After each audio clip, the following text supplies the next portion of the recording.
Hello, everyone, and welcome to the Tesla Life number 173 for October the 28th. Man, we're close to Halloween now. Almost there. Well, we have got a regular long show for you tonight because the Tesla news just never stops. It just keeps on coming. And with us, as per usual, Mr. Patrick Connor joins us from the West Coast. How are you today, sir? I'm good. Hello, everybody out there in the Tesla Life land. We sure did pick the right company to do a show about, because there's always cool stuff to talk about. Absolutely. Never stops. Never stops. And also with us, as per usual, Mr. Casey Green joins us from the DC area. How are you today, sir? Well, I'm just girding myself for this this upcoming Kill a Bunch of People event that we do twice a year for no good reason. That doesn't sound too good. Oh yeah, I hate it. I hate it with a passion. I might even become a single issue politician to kill daylight saving because it's stupid. Oh, I wondered what you were talking about. Yeah, we do it twice a year. People die on both ends. Once with people in the darkness and murders and stuff, and then on the other end with the heart attacks from people not being able to. Actually, on that note, Ontario has looked at dropping the daylight savings time, and they say they want to do it, but we're not going to do it until our neighboring states do it, because we don't want to be in another time zone twice a year. So we have to convince Michigan and New York to move with us. So I don't know how that's going to work. Well, I mean, the time zone's already named after New York, so they all we got to do is just convince them it's in their own interest. Yeah, I've heard that there are people that like fall asleep at the wheel just because of the time shift, and they're not used to that, so they don't get their 8 hours or whatever. And hopefully, with more people working from home, this is less of an issue. But yeah, it's just dumb. I have meetings with people in China and Germany, and they have time changes too, but not exactly at the same time that we do. So, in fact, someone missed the meeting today and then sent me an email after saying, "Oh, I'm sorry, the time changed this weekend, and I didn't realize your meeting was an hour earlier." Well, to me, it was exactly the same time, but then it wasn't. Yeah. You'll both miss it next time. Yeah, exactly. I think if California changes, Oregon would follow suit. I think and Washington, I think the whole West Coast would change. Yeah. Although I was looking at the rules, and the federal rules say it's up to the state if and only if the state is in one and only one time zone.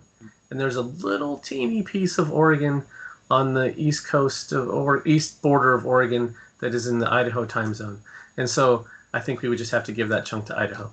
Give it to that'll fix it. Yeah, just give it to Idaho. Yeah, yeah, just, absolutely. We can move the time zone, or those just people that live there are pretty well Idaho people, anyways. So they're on their power grid. They're a suburb. Yes, they should just give it away.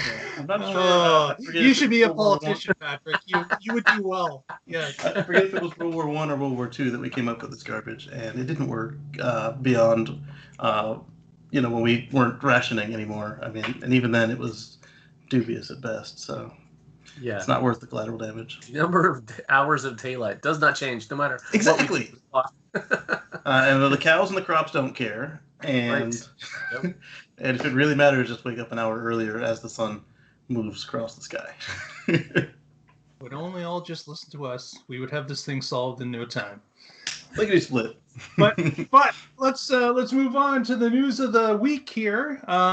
Biggest story of the week, I would have to say, would be full self-driving beta has shown up and has been deployed to a number of safe drivers, according to Tesla. People that pay attention, not those people you see on videos that are asleep at the wheel on the expressway. No, those are not safe drivers. We've got safe drivers testing out the beta, and for an NDA signed agreement, there's a lot of people making videos about what's going on, and it's been interesting to watch. There's probably at this point maybe 12 hours combined of video of people recording their different FSD drives, leaving their house, going on a normal commute, driving at night, driving during the day, making left and rights, carving through city centers, expressways, highways, Man, there's a lot of data out there for us to look at. And of course, it's not all perfect. Some people describing this as a 16-year-old driving their car for the first time. Some people actually showing that the car was heading a little bit in the wrong direction when making a left-hand turn. And I think it's good to see all this for us that don't have it. Because we're kind of getting a knowledge base of what we can expect when we do get it. What kind of attention has to be paid to what's going on around us and what the car is doing. But man, is it ever cool to see the car doing these things by itself. Like the left-hand turn just blew me away. Stopping at a stoplight, inching forward to see the traffic further, seeing if it's clear, even if it was a stoplight, a stop sign, or maybe a controlled intersection. It's incredible to see the car actually looking for oncoming traffic and reacting at this point in a way that looks, cautious. It's definitely cautious, but wondering how that's going to progress. One other thing I wanted to make note of before I go to you guys is the actual visualization of the screen. Showing it at night, during the day looks a little bit different, but the amount of boxes around cars at the side of the road, cars that are driving, lanes on the roadway, stop signs, pedestrians, motorcycles, just incredible. Garbage cans are still there. Thank goodness. But it's very interesting to see the mapping around everything and the different color boxes. And of course, we don't officially know, but watching all these videos, we're starting to get a sense of what the colored lines mean, what the colored boxes mean, why they change colors as they're moving along through the visualization screen.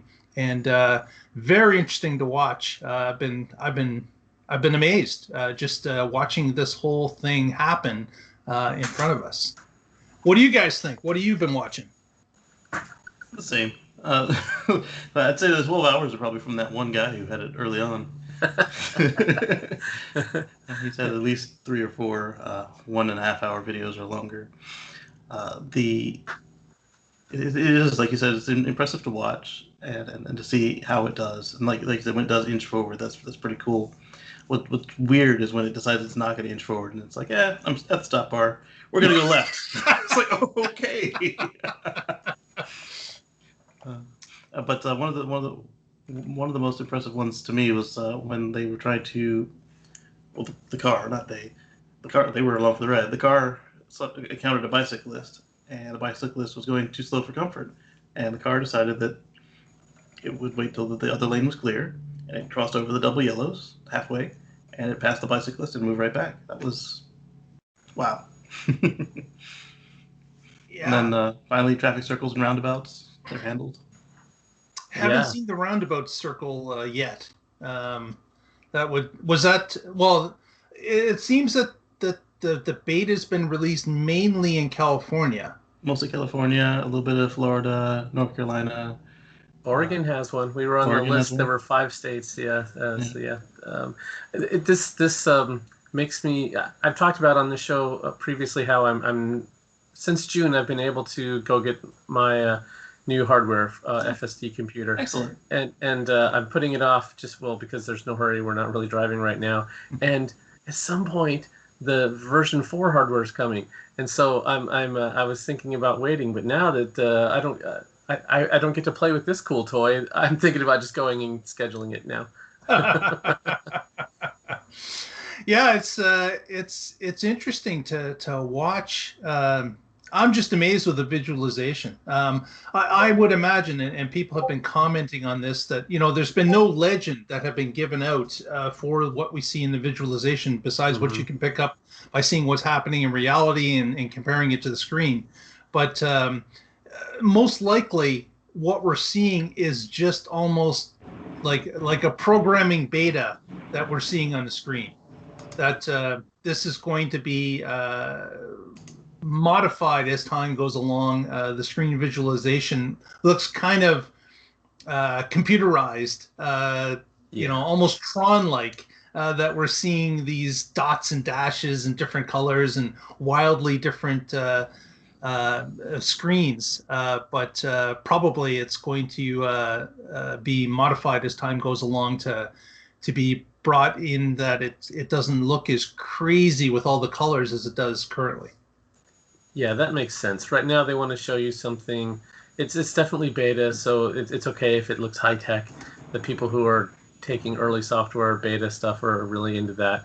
But when they want it to go mainstream, they're definitely going to have to smooth all this out and make it much more presentable. But it's really great to get that feedback on here's what the car is seeing out there in the world, and if you what you see it sees agree, then you're confident in it. And if not, you're ready to grab the wheel. Like, okay, they don't see this bicyclist or this jogger or whatever. The one video that I watched that I thought was pretty cool was it made a right-hand turn on red. So it came up to the red light, it stopped as it should, and then it moved forward a little bit. There was a pedestrian in the crosswalk. It stopped and waited for that. And then when the path was clear, it took the right on red. So that was really cool. And I saw something similar with a pedestrian when the car was going down a residential street, homes on both sides, and a person walked out between parked cars, stepped out right in front of the car, and the car immediately took action and braked and stopped well away from the person that was jaywalking across the street. So. Yeah, do you think that was a setup, as an intentional test, or I wonder. It certainly could be set up in that way. Although the driver, just his reaction with a few well-placed swear words, looked like it was kind of looks like it was kind of real. The one I saw was staged, but doesn't mean that it wasn't the real one. Oh yeah, there's definitely plenty of people doing things out there they shouldn't that you can catch on video. That's for sure. Wham bam Tesla cam plug right there. Exactly. So it's all over the place. As mentioned, a number of states have it, but we hear that Elon had made the update to the world that yes, as it starts to move forward, the data they're collecting gets analyzed, and if there's no major problems with it, they're going to start the release to push it out further to more and more people as it moves along. And he indicated hopefully for a wide release by the end of 2020 is what he had indicated earlier. So that would be interesting to see if it gets out that quickly. So here we are sitting at the end of October.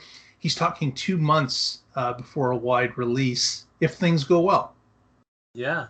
Earlier this summer, when we heard that this was going to come out in Q4, I just assumed that meant December. So the fact that we're seeing any of it now in October, that's awesome.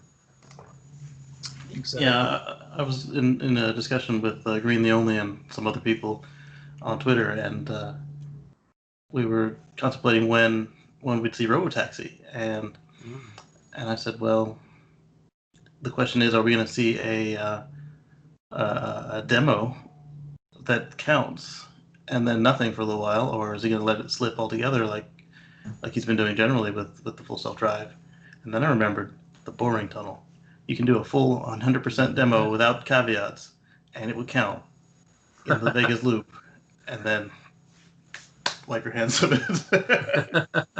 That's a pretty controlled environment. That's not the saying. Same as driving, door to door, LA to New York. But it's door to door, driverless, Robotaxi. You're playing lawyer ball here. I don't. Yeah. Well, I mean, the amount of times that we've had to decode stuff this company has said the same way that Microsoft does. It's like reading the Microsoft tea leaves. We can do that with Tesla too. So I think that if worst comes to worst, now that it's been able to do this, I think that if we don't see a demo of Robotaxi, even if it's just them showing off, that we'll just see them just do a demo of the boring loop and call that Robotaxi. Yeah, that will be in Robotaxi mode, that's for sure. I'm sticking with my prediction. So there's that saying, people underestimate what they can do in 2 years. No, overestimate what they can do in 2 years and underestimate what they can do in 10. And so there's plenty of people that are saying, robotaxi will never happen in my lifetime. Okay, you're definitely underestimating what can be done in 10 years. I think it will be capable by the end of next year, and then the question is when we'll get the permits. So there's a long tail of really complicated edge cases that they have to work through. Yes. And getting this beta allows that process to start. So I think that it's at least 5 years of that, refining edge cases, taking care of stuff falling off of trucks, people in costumes, unexpected things. What was it that Musk said? The real world is a savage and unpredictable place. This is true. So, my conservative estimate is that at the end of the end of next year, so December 31st, 2021, we'll be able to run the Netflix app while we drive, and, and then after that is when we'll start to see them actually apply the permits. If you're running a Netflix as you drive, that's level 4 or higher. Yes, right. It is taking the responsibility out of the human's hands to pilot and keep control of the car. So you're saying in just a year, Casey? Yes. Capable. All right, yeah, we should all we'll be at that stage. Capable. I don't think they'll let us nap, but I think they'll remove the requirement that we touch the wheel constantly, and that they'll make it be something on their screen. That way they can, interrupt it and say, "Hey, your turn." Okay, I think that's optimistic. I think that's my conservative. If by conservative you mean completely not conservative, then I'll stick with my August 2027. That's my estimate. I suspect by tax time, this will be available to all full self-driving folks, whether they're in the early mode or the late mode. Yeah, the beta, certainly. Yeah. Everybody should be getting the beta next year if you don't have it already. Yeah. Yeah. What's your take a nap date, Mark, or watch Netflix while driving? I would say I'm going to be in the middle. I'm going to say 3 years. Okay. 3 years from now. So that would be end of 2023. Yep. Take a nap day will be after Robotaxi. Yeah. Well, they kind of go hand in hand. You can't. Right. You got to have that one working in order to do the other, for sure. Yeah. But that's interesting. And on another note, related to FSD, Elon had indicated that the price of SSD is going up. Not a surprise. He's been telling us that the price will continually go up. And he tacked on another $2,000 US to the option. Starting, it was supposed to be Monday, but he did push it back to Thursday.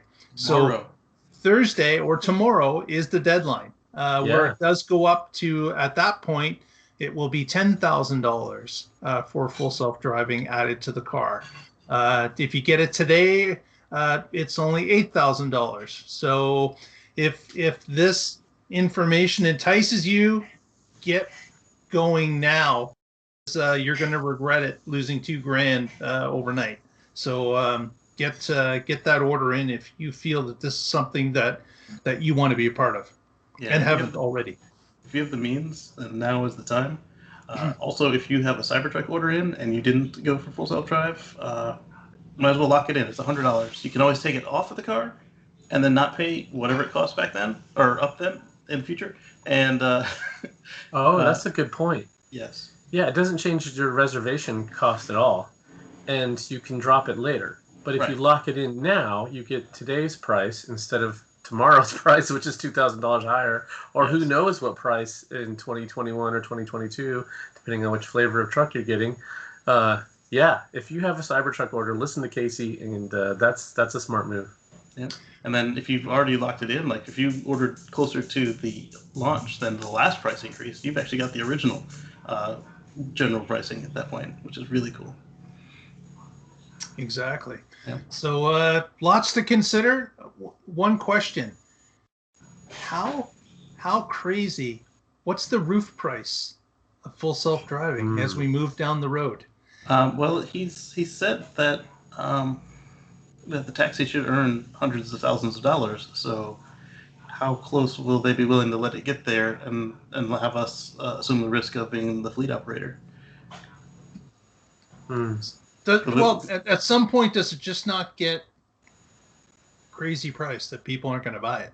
Well, it's got to be to the point where you can make a profit as a robo-taxi operator, because otherwise, then they're taking all that risk back on their books again, which is the whole reason they don't want to lease. Doesn't that eliminate somebody that wants to just have their car drive them around? Yes. Well, for me, I know it can't go past the cost of me actually hiring a chauffeur to drive me. There you go. Yeah, there's an amount. But if you keep the car for 12 years or 10 years or whatever, and you pay your chauffeur a minimum wage, how much is that? Right. Yeah. When you start adding years on there, it can build up. You're right. Yeah. Yeah. But it depends on when Tesla wants to take over the fleet, and I don't. Based on the way that they are still sketch about running their lease operations because of the gap accounting. At that point will be when they either stop selling new cars, or they'll be like, here's what it really costs. This is the price. And then good luck. So, yeah, it's going to put it into the stratosphere at some point if you start considering those metrics. Right, but Tesla's goal for people to drive electric, this is a feature that they're going to want, and I just don't think they're going to take it a lot higher. Even if they could, even if the value is there that people could earn it back, I don't see it. If you're riding in the robo fleet as a customer, you're still riding electric, so their mission is still accomplished. That's true. Yeah. And they get to keep all the profit. Yeah. I don't know. Things change too. Like it may be a wait and see type thing. They see what kind of uptake is happening, and based on that, they may make adjustments to the plan because you can remember originally when they talked about affordable cars going out to the masses, they had indicated that, well, eventually they'll be all robocars anyway, so there's no point making a cheaper car. But just recently it was announced there is a $25,000 US car coming down the pipeline that'll be a little bit smaller. So plans do change. It's really based on how the public takes it and what kind of responses they're getting. Its name will be Private Robo Single. Have one chair. Although Musk has said he doesn't like three-wheel vehicles, so I think they're going to stick with at least a two-seater. But it'd be like an iMeave. Which was still a two-seater. Maybe not comfortably, though. Right. Well, with that, let's move on to the next story. That would be that there was kind of a slip made during the fourth. I'm sorry. I guess that would be the third quarter earnings call. There was a discussion about the Cyber Semi. I'm sorry, that's the Tesla Semi, and the talk about it was how much energy are they going to need to charge a battery to be able to charge it up fully during a rest stop so a trucker could continue their journey. And they mentioned about them thinking 350 was the amount they were talking about earlier, much earlier in the development of the Semi. And they had indicated that's not going to be enough. There's no way. It's going to have to be higher than that. And they kind of alluded that the 350 would be possible with the current cabinets that they have.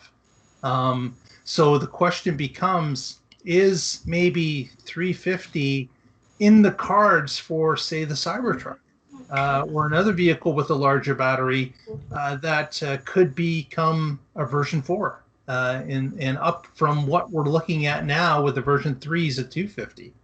So this article from Teslarati just kind of talks about how reading the tea leaves of what's been said previously and what is required could be that 350 number could be in the cards for Cybertruck, certainly with the larger battery that we expect it to have, and would still get it in the range of being able to do a full charge in about 30 minutes or so. Which is well within the envelope that Tesla, I would believe, would want that truck to charge. So that's kind of interesting that 350 may be in the cards for version 4. Yeah, I was speaking with one of my club members about how Tesla is always overdriving the specs for the superchargers, the cables, the cabinets, everything. And what you're saying here is certainly doable because when I was speaking with a couple different Tesla employees, I always described the V3 superchargers as the prototype mega charger, and they like to kind of get a little quiet and shifty when I suggest that, and they're like, "Well, it's not exactly." And yeah, it's not exactly because right now you've got 4 250 lanes split permanently, the same way that the urban superchargers are 72s split permanently.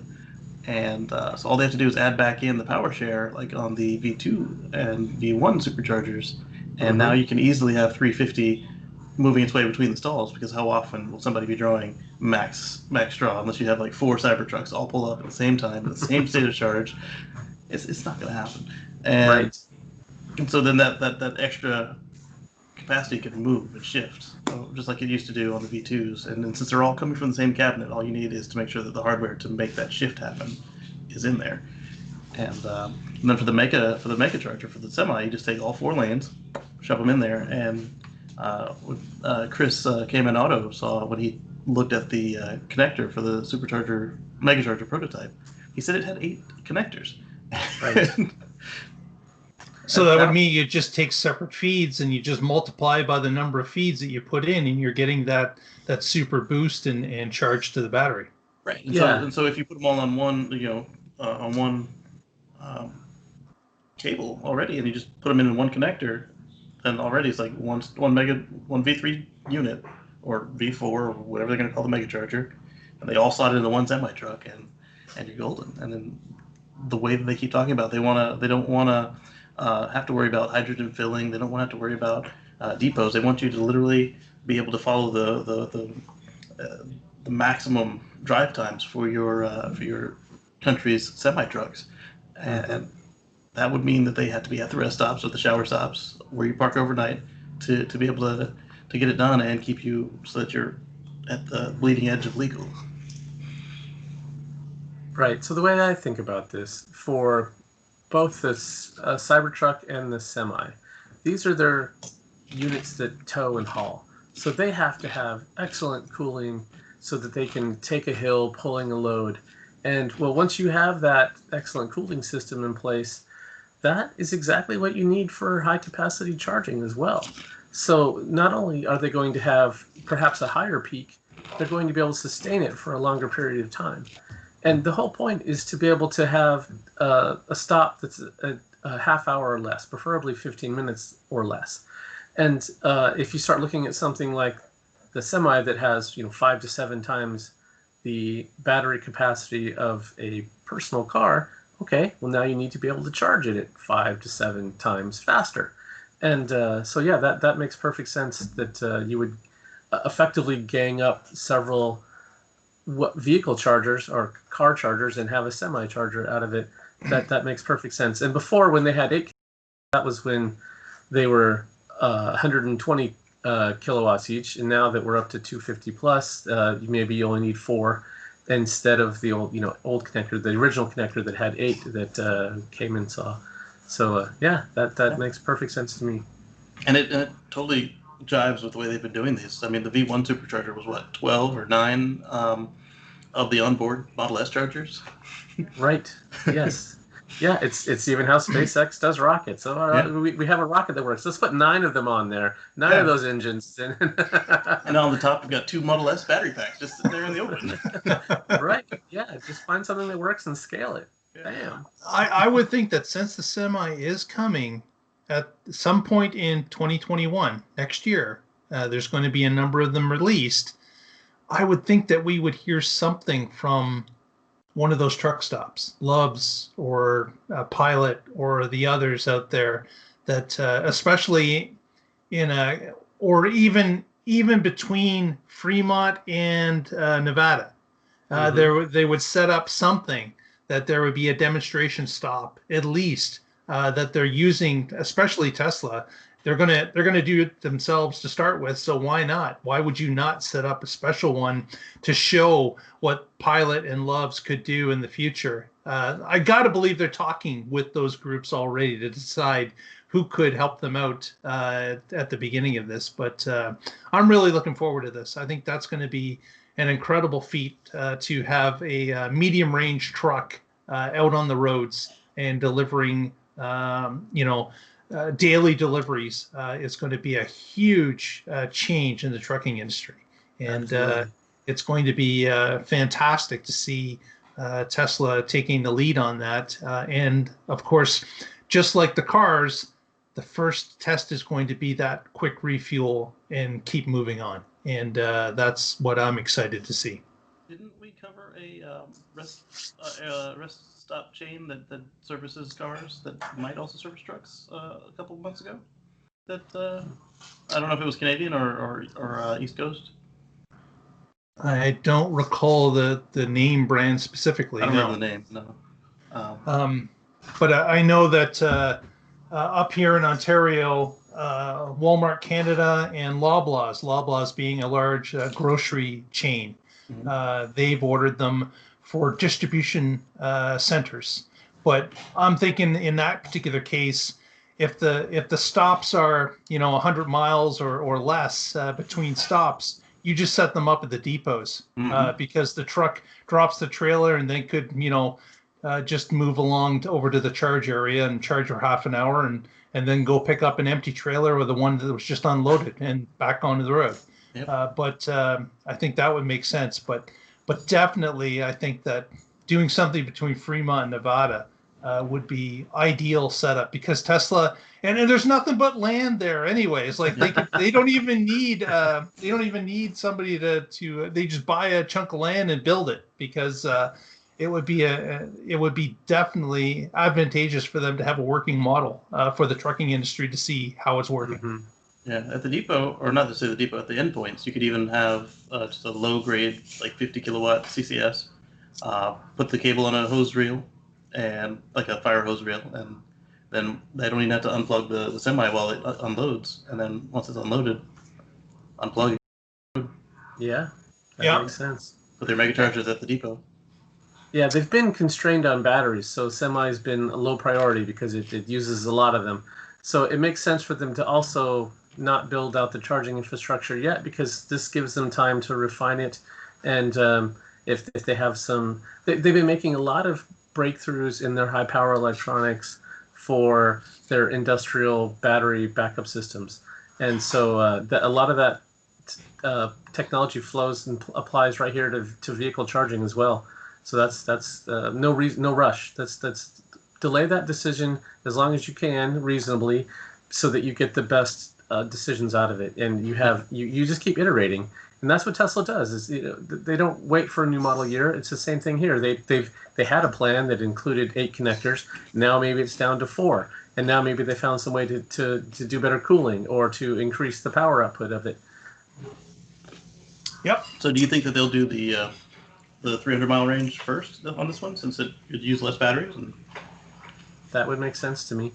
Unlike the vehicles where they come out with the top end first, with the semi it might make sense to go the other way. Yeah, but I don't think the price delta was too big between the two either. So you might have literally just been paying for the extra cells. Mm-hmm. Yeah, probably. Well, let's talk a little bit about innovation. Tesla, of course, the first EV manufacturer really to come out in mass with a skateboard design, which means, of course, the batteries are all laid across the bottom of the car between both sets of wheels, and basically from side to side, front to back, filled battery compartment with batteries and cooling. Well, they talked about after Battery Day, they talked about a structural battery compartment that was going to basically be glued together and become a structural component of the frame of the car.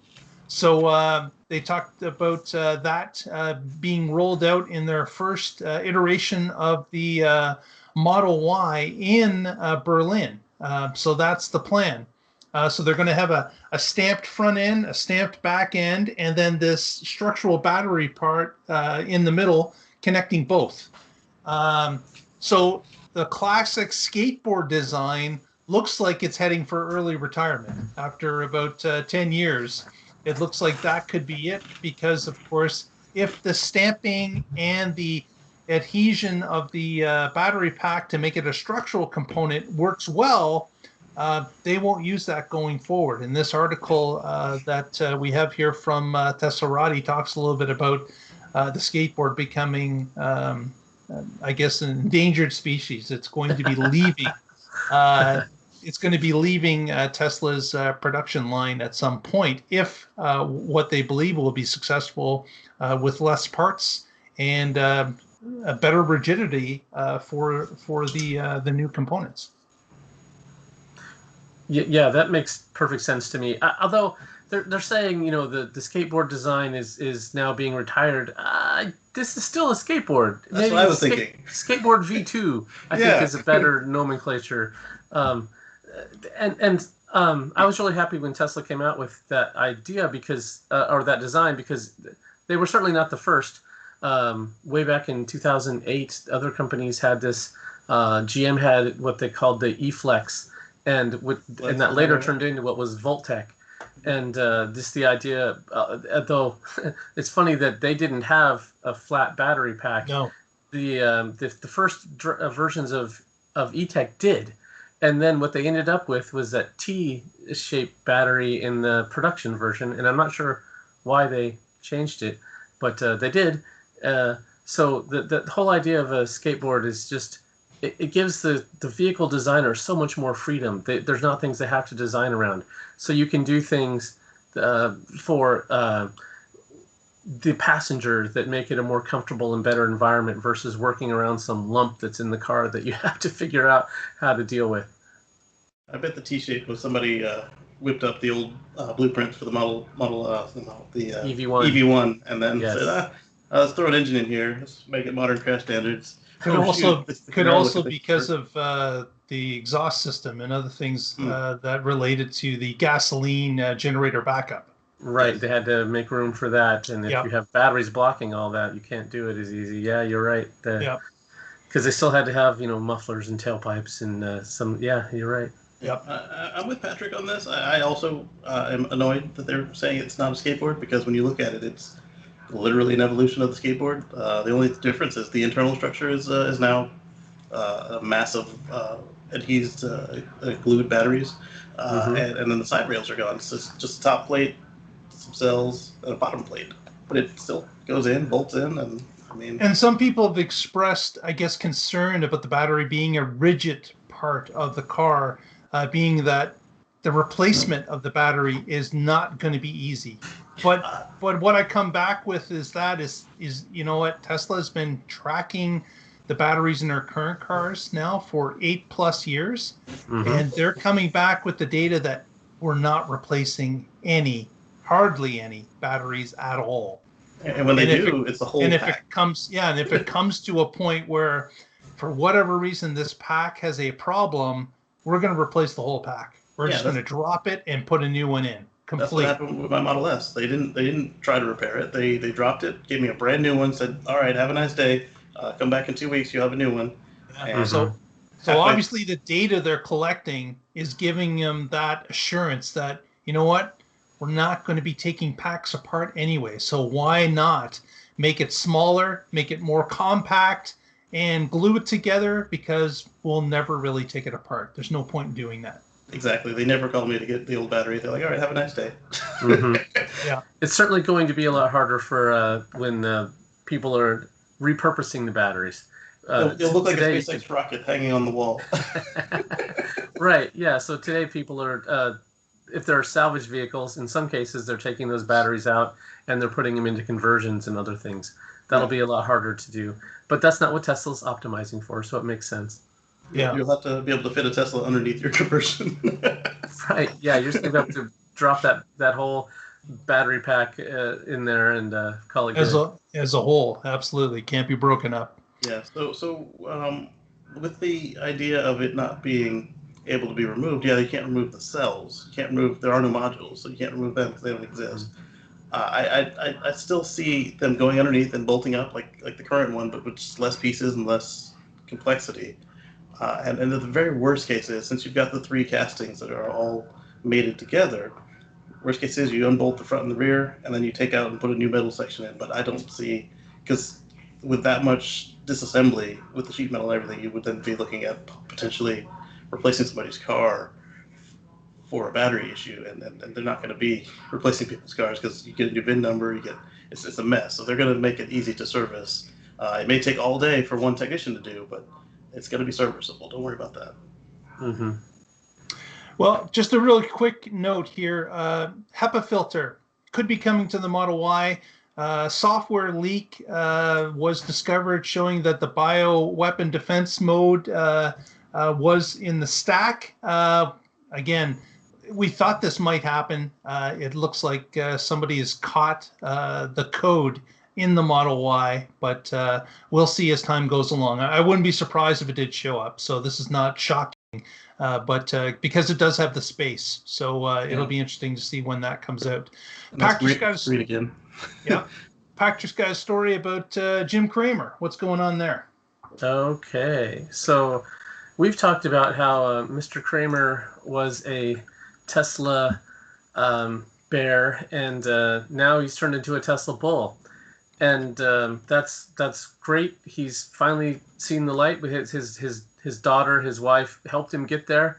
And now that Tesla's come out with their Q3 earnings, he took that as a chance to reflect and say how Tesla is an American success story, and how people were worried about Tesla going bankrupt, and instead we have technology now that's coming from an American company that's being exported to the world.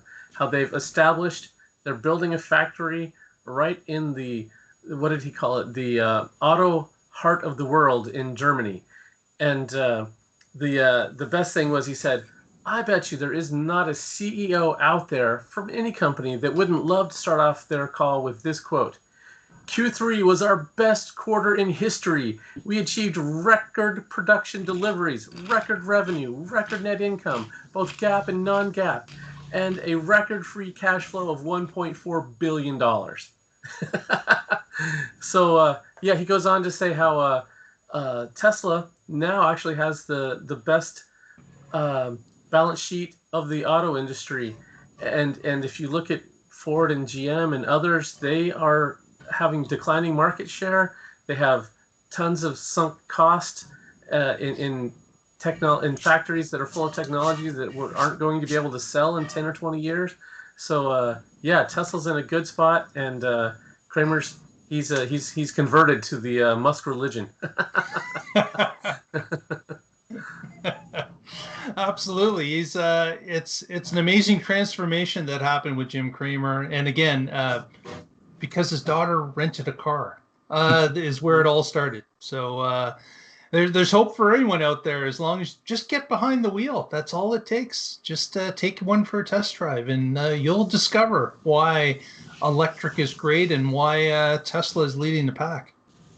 Yes, absolutely. I mean, we just talked about some of the great innovation that they have. They are not standing still. If there are other car companies that are looking at what Tesla's doing today, and they're saying, okay, we're going to try to do that, and it's going to take us 2 years to get there. Well, if they even succeed at that, they're now Tesla's moved ahead 2 years, and 2 years in Tesla time is a lot of innovation. They are not standing still. There's no doubt of that. Casey's got a story about China and what's been going on there. What's happening? So China is making Tesla replace some suspension components on the Model S and the Model X, and Tesla has snapped back and said that this is unnecessary. They're obviously going to comply with the law, but they're saying that China is being too strict in what's going on. As someone who's owned Model S and Model X, I am always extra cautious with my suspension components, and especially as I know firsthand some folks that have had broken suspension components, and Tesla told them it was normal wear and tear, or you abused the vehicle. I don't know. I mean, the one that was on a similar Model X to mine, but older, that one, I spoke with a technician, and they said that this is how it could be construed as abuse, because where the vehicle was stored was subject to salt water, being the area that I used to live in, where you could have a sunshine flood just come up without even a high tide. But it still is something that concerns me because the cars are so heavy, and it's not like it's a. I mean, they're not common, but they're not unheard of either. So they had to actually recall 30,000 vehicles. All, China. of course, not made in China, all made they're at all made in the Fremont, factory. and shipped there. So it's kind of interesting. But of course, Tesla kind of saying it's not required. The Chinese government says it is required, and Tesla saying, okay, we'll call them all in. We'll replace the affected component. But we'll have to watch this if this goes any further, or if China they have stricter regulations when it comes to an automobile or an American automobile company. I don't know. I don't know. That's pretty unusual.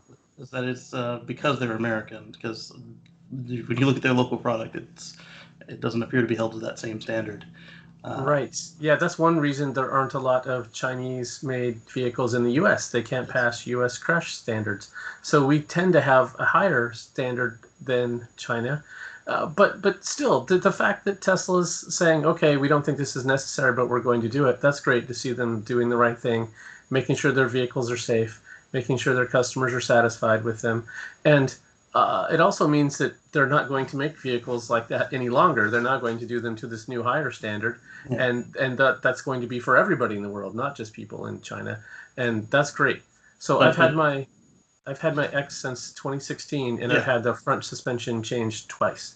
Yeah. And the second time, they had a service bulletin and they knew what the root cause was. The first time they said that they were still trying to figure out what the root cause was. They would replace it because it was making this horrible clanking noise. And but the cool thing was they noted that we know this is going to be needed again, and they will also be covered under warranty. So I would hate to be out of warranty and have had to pay for that when they know it was a defect in their vehicle. So this is great. This is how the bar gets raised. This is how Tesla makes better cars, has fewer problems, has fewer defects. And in fact, there was a J.D. Power study showing how their number of defects per unit is continuing to go down over time. And that's great, especially when they're rolling out, new vehicles like the Y. So this is good, all good news. Yeah, I also had that same repair done a couple times. As an owner, it is concerning that like Mark pointed out, you and our cars were built in line with the Chinese cars in the same factory.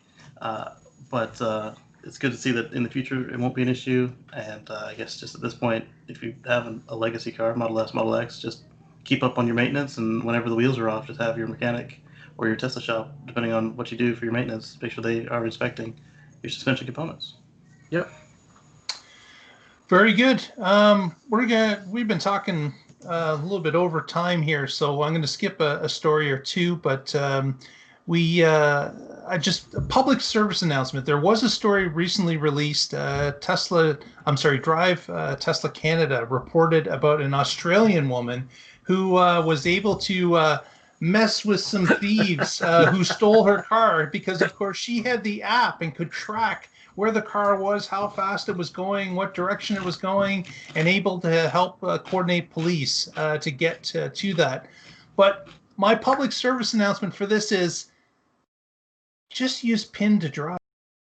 Everybody out there, if you've got an area where you possibly are feeling that your car could be stolen for, depending on where you are or what people are around you or things of that nature, just use the PIN to drive. And that would eliminate a lot of this, that someone could, yes, get into your car possibly, but if they don't know the 4-digit PIN, the car ain't going to move. So yeah, I was really curious. How did they steal her car? Did they? Did she have a key fob within range? Did they steal it must a key have been card? a key fob within range because they took off. Maybe it was the thing where they stole her key the day before, it was said, and then okay. Then when they came back, they didn't use the key correctly anyway. They jimmied the window. So it's something that can be eliminated if you use the pin to drive, and and a lot of people forget it's even there. So Right. If you have the option, use it. It's something that can eliminate a lot of this, and it's something you should consider, definitely. Right, but she did do a few things that everybody should do. If your car gets stolen, go into the app, put it in valet mode, which will limit the top speed, tell the police exactly where it's at, and then just periodically push the honk button. Yeah. Because why? One of my, It's your car. Yeah. You can do that if you want. Yeah. One of my Don't first pop the hood, because yeah, don't do that. Yeah. One of my first Tesla videos was when they actually had changed the settings so that you can't slide that remote connection off without having the actual Tesla password. So make sure that your Tesla password is sufficient as well. Exactly. I love Tesla 1234. Yeah, it's a bad password. Don't use the easy one. Absolutely. Next, capital raise, or not capital raise, but a capital statement was released recently after the third quarter earnings call. Patrick's got that for us. Yes. So Tesla has announced that they're going to spend $12 billion over the next 2 years building out factories for both batteries and cars. And this is awesome. This is exactly what we want them to do with this money. We talked a little bit because it was mentioned on the call. It was mentioned in their newsletter. But now that they've come out with their 10Q for the SEC, it's detailed more of this. And we were just talking about how Tesla does not stand still. So they're going to be spending $12 billion in the next 2 years. And we hear other car companies talk about spending $2 billion. And, that's great. Build a $2 billion factory and start making the cars that we want. But if you plan on competing with Tesla, you're going to have to start making batteries, building out charging networks, making sure that you have great quality products, making sure that you have you can just plug it in and it charges, not this you have to tap and swipe and join 5 networks and to be able to drive anywhere. You're really going to have to keep up with Tesla, and this is what they're doing. They're spending $12 billion, and they expect to be profitable while doing this. So they're not going to be increasing their debt to do it. This is going to be from their expected free cash flow, and this is exactly how Amazon got big. They took all of their profit, plowed that back into growth. And they did that throughout the 90s, throughout the 2010s, the Audis, whatever. And now they're huge. So Tesla is taking that same model of electric cars of the future. We're going to be the company that supplies them, and that's what we're investing in. So when they wanted more batteries, okay, let's figure out how to make batteries better. Okay, now we're starting to hit the costs of the being limited by the supplies. Well, let's figure out how to mine lithium cheaper. So they are looking at every aspect of their business and every cost that they have, how they can in-house, in-source if they need to, build it themselves, vertically integrate, and make a better product. They're not trying to do catalog engineering. They're not trying to just wait until something is a cheap commodity and then decide that they'll just buy it from somebody else, which is what Mercedes just recently announced, that we're not going to be able to do autonomous cars. We are going to wait until that is available in the industry and partner with someone to deliver that on our vehicles. That's exactly the opposite method that Tesla's taking of, if we want this done well, we want it done soon, we can't wait, we have to push the industry. Even if that means that they're just accelerating the competition so that then they might get out of a business line. If somebody made seats that were as good or better than Tesla's at as cheap as Tesla's making them, they would probably just buy those seats. But no, they can't. When they said this and this, that wasn't available at a price, so they made it themselves. And they've done that every time they've run into a roadblock. Like, okay, we can't get what we need, let's make it. And okay, we don't have the expertise to make it, let's buy Groman Engineering, and they will help us make the tools to make the machine to make the product. And that's what this money's going towards. And this is exactly what we want to see from them. So the cool thing is, we talked about I know I'm going on a bit more. I'll wrap up here, Mark. When we talked about the charging network that's going to have to be built out for the semi, I bet you some of this $12 billion is going to build out the mega chargers for the semi. And they're going to start at depots and at the warehouses for their customers, and then they're going to start in the waypoints in between those, and they will have a worldwide network for the semi truck when it rolls out in a couple of years. And that's exactly what this money's for. Yeah. Yep. Well said. It's something that is a huge amount of money to outlay, but it doesn't scare Tesla. They like I said, they keep rolling the profits into what they're doing and to make what they're doing better, faster, cheaper, and in more volume. So not a huge surprise. It's just the amount, the money amount is just massive.